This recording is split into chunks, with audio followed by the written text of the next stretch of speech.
Assalamualaikum and a very good morning to everyone who has joined the breakfast at UMHealth today. So I'm Dr. Nur Faissal, I'm the head of department for orthopedic surgery. I would like to welcome everyone again. So I'm just going to do some introduction to my speaker today. So Dr. Ling Xiu Wen, he's our alumni, graduated in 2012 and then worked as an houseman in New Stimuli Medical Center, and then he joined the Bright Spark programs under the UMMC, and he completed his master's 2 years ago in 2021. So currently he's doing trauma and also orthopedic oncology works in the departments. So he's planning to do his further fellowship training within a year or two. So I would like to invite him to give his talk on distal tibia endoprosthesis reconstructions after aggressive bone tumors. Sure, can you start? All right. Thank you, Prof. Faissal, for the kind introduction. A very good morning, everyone. I'm Ling from Ortho Department. All right. So, as we all know, distal tibia malignant bone tumors, distal tibia is actually a very uncommon location for primary malignant bone tumors. The types of aggressive tumors that we may encounter in this region are osteosarcoma, Ewing sarcoma, or giant cell tumor. Giant cell tumor is not a malignant tumor, but it's a very locally aggressive tumor that tends to recur.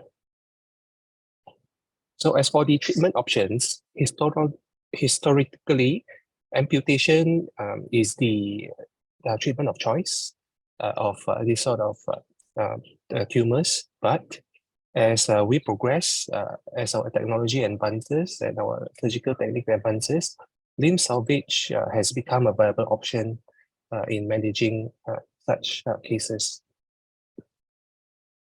Okay, so in terms of amputation, we can achieve good oncological margins by doing amputation below the knee, and it provides good functional outcome with ever advancing prosthesis. But however, it predisposes patient to emotional and psychological effects such as poor self-perception, depression, or post-traumatic stress disorders.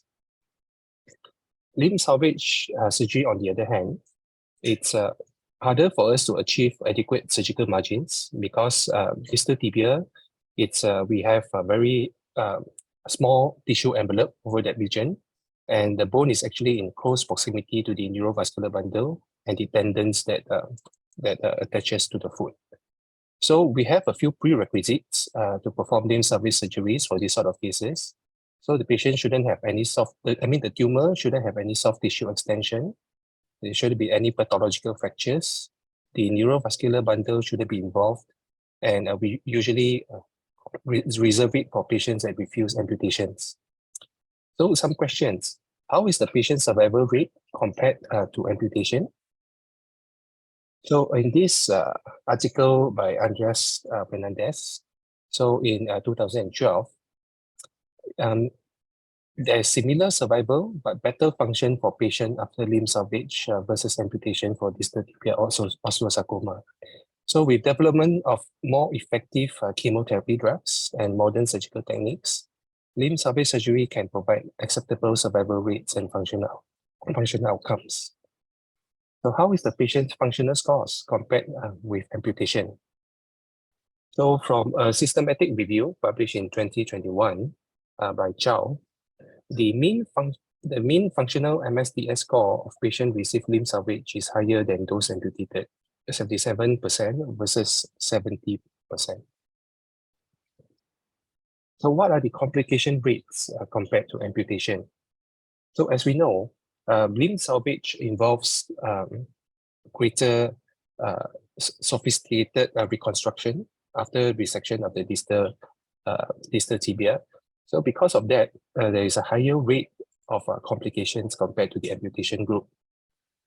So in this similar systematic review, it was reported as 10% risk of graft fractures, deep infection of 7.9%, non-union 7.5%, prosthetic loosening 13.5%, and also talar collapse in 5.4%.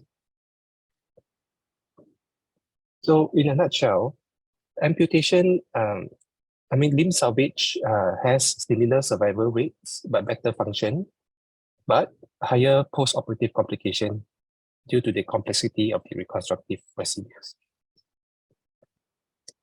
So what are the reconstruction options that are available for patients that had wide resection of the distal tibia tumors? First, we have biological options such as autograft, which can be vascularized or non-vascularized fibula graft, allograft or osteoarticular allograft, and also bone recycling. So the benefit of biological reconstruction, it is provide good long-term outcome if union is able to be achieved.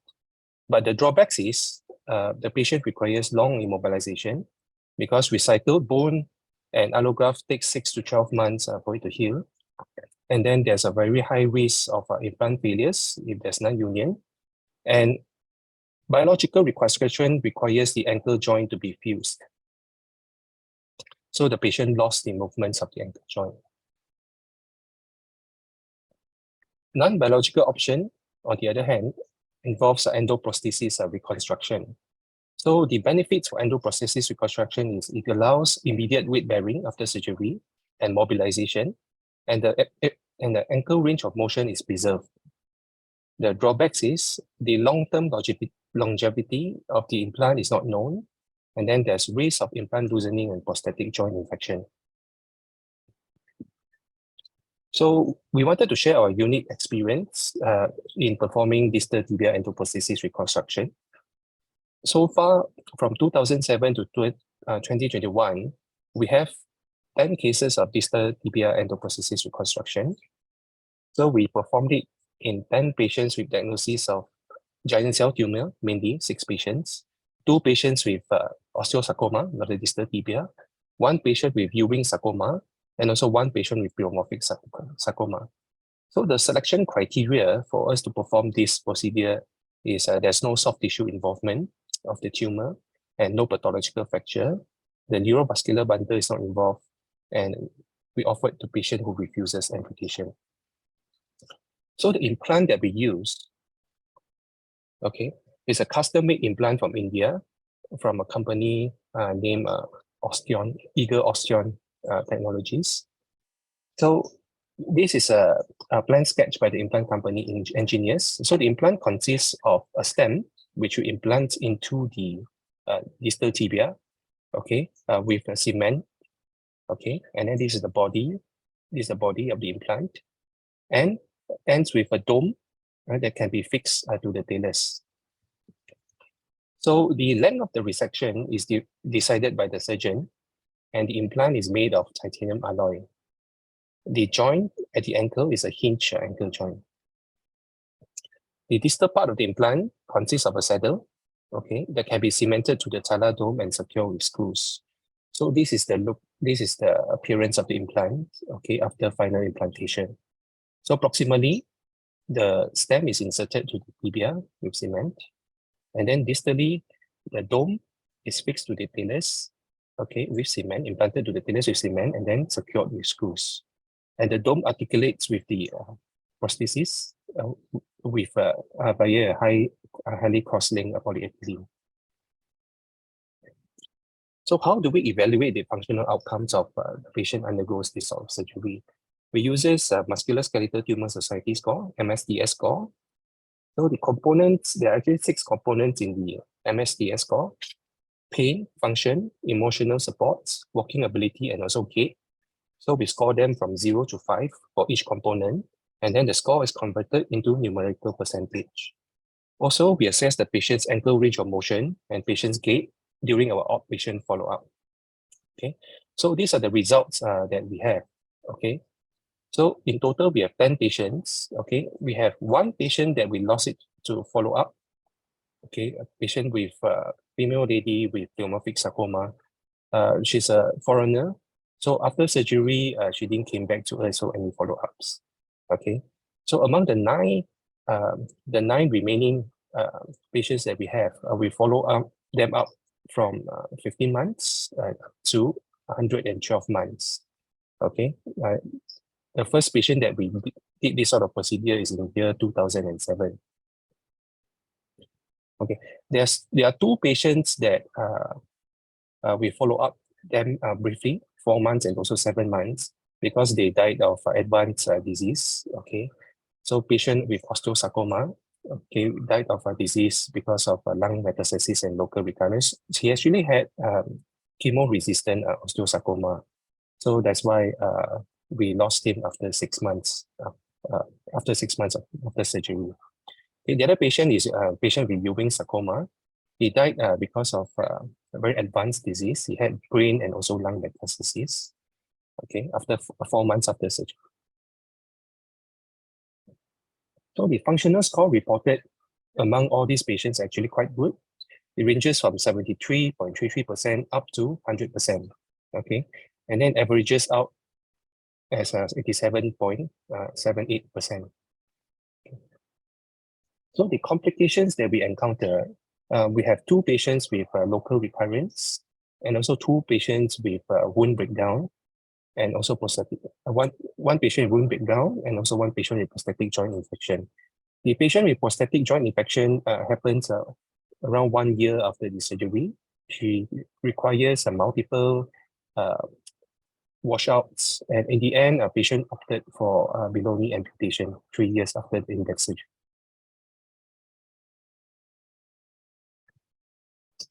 So I wanted to show some clinical videos on how the patient ambulate and how's the functional status of the patient after distal tibia endoprosthesis reconstruction.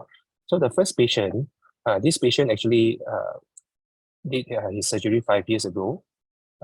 The surgical site is the right side. He had a right distal tibia endoprosthesis reconstruction. So as you can see, the gait is fairly normal. Okay.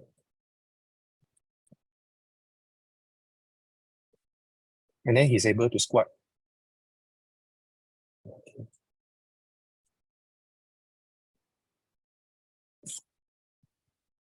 So the second patient, this patient had her surgery 2 years ago, left distal tibia endoprosthesis reconstruction.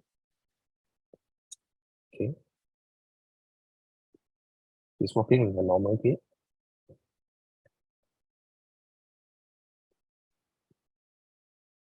Able to squat fully.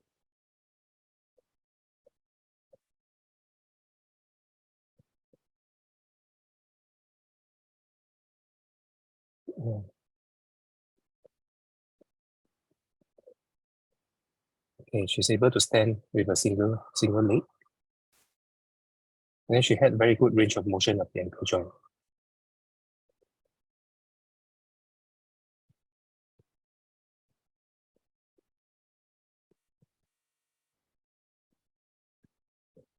So the third patient, surgery was done 2 years ago as well. She had right distal tibia endoprosthesis reconstruction.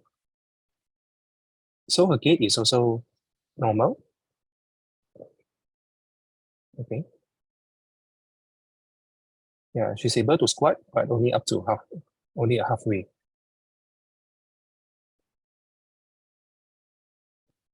All right. So how is our results compared to other published series on distal tibia endoprosthesis reconstruction? So in terms of local recurrence, metastasis, infection, and also revisions or amputations after the surgery, it's more or less comparable to other reported series. Okay, but as for the functional score, this is the part where there's some discrepancy, whereby it ranges from 64% up to 87.78%.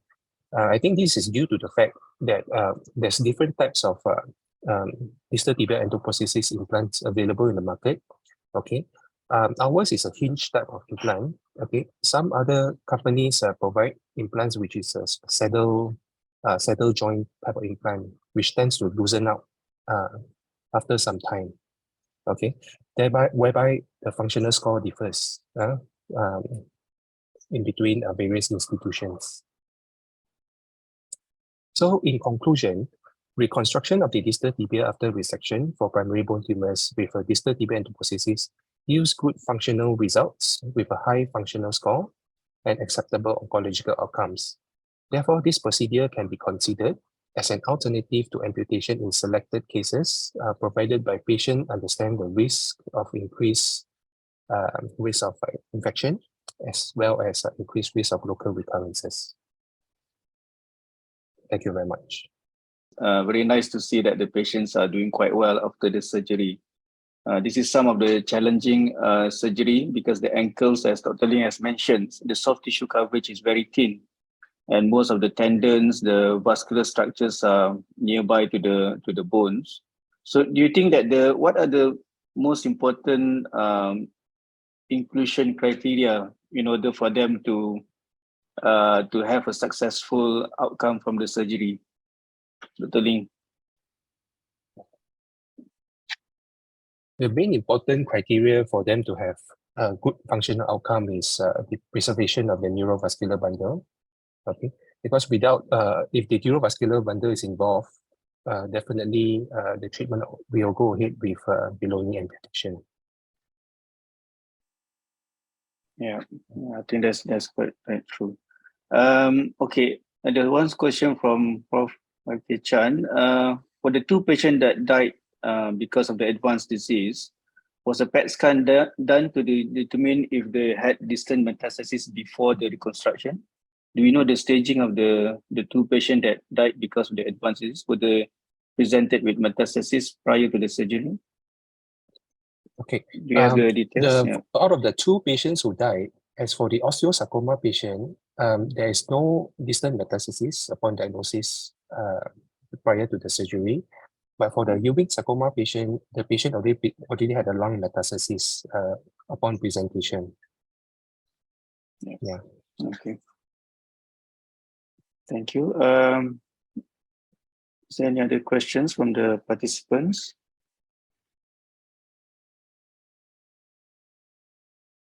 I think that's the only. Okay, how long is this? One question here. How long is the endoprosthesis expected to last if there's no local recurrence or complications, from Dr. Wong? Okay. We're actually not sure how long the endoprosthesis is able to last, because from all the data we have, from all the studies that we can find, most of them only report midterm outcomes. So we don't have any long-term outcome studies in regards to the survivorship of the distal tibia endoprosthesis. But from our clinical experience, over time, the distal tibia, the dome component that is fixed to the talus usually causes the talus to have a bit of a collapse. And the screw that is fixed to the talus started to back up with time. But apart from that, the patient still functions quite well, and most of our patient doesn't require any sort of revision to date. Yeah, I think generally endoprosthesis, the longevity is shorter than a simple joint arthroplasty because it's a lot more resections compared to a normal joint arthroplasty. So if they can last up to 10 years, I think that is quite good for them. And then, of course, if they have last 10 years, that means they have survived the cancer for more than 5 years. And then they have a good survival. Even if you look at our data, I think the longest follow-up is 112 months. So that is around about 9 years. So that is a very good achievement. Okay, any other questions from the participants? I think the Q&A box is done. Okay, I think if there's no more questions, I think that will conclude the sessions. Thank you so much, everyone, for joining us this morning. And thank you, Dr. Ling, for the great presentations. Right, thank you.